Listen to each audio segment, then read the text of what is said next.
Dr. Tuggy's version of Unitarianism defines Jesus as the chief of God's creation, the first of God's creation.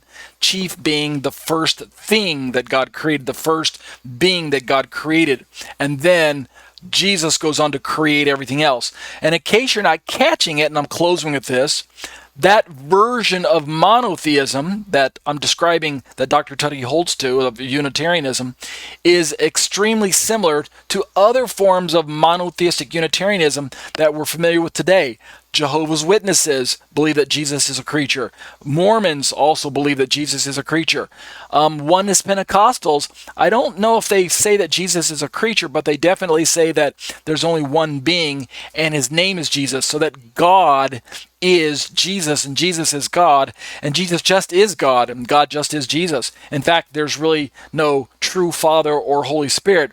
Jesus is the name of the Trinity. Jesus is the name of the Father, Son, and the Holy Spirit. Jesus is just that single name, if I'm correctly understanding Oneness Pentecostalism. But there are other quasi-Christian groups out there of the Unitarian monotheistic persuasion that form views of who Jesus is, and they basically all fall into some category similar to Arianism, that Jesus is not eternal in his deity, that he is a lesser God. He is a creature that God created and formed and then glorified or deified or turned into a god.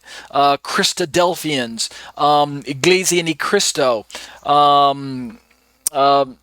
we could jump out of Christianity and just go straight into Islam or Rabbinic Judaism, where we're talking about a Messiah who's fully human, or something like that. So in the end, in closing, as biblical Trinitarians, it would do us well to pay attention, like we're going to learn next week, that historically speaking, as Dr. Branson is going to bring up, historically speaking, the early church fathers, reading through the scriptures, recognized that God is the eternal God and that he is the eternal Father, and as the eternal Father, the Son must also be eternal, or else God is not an eternal Father. That's how the logic fits together.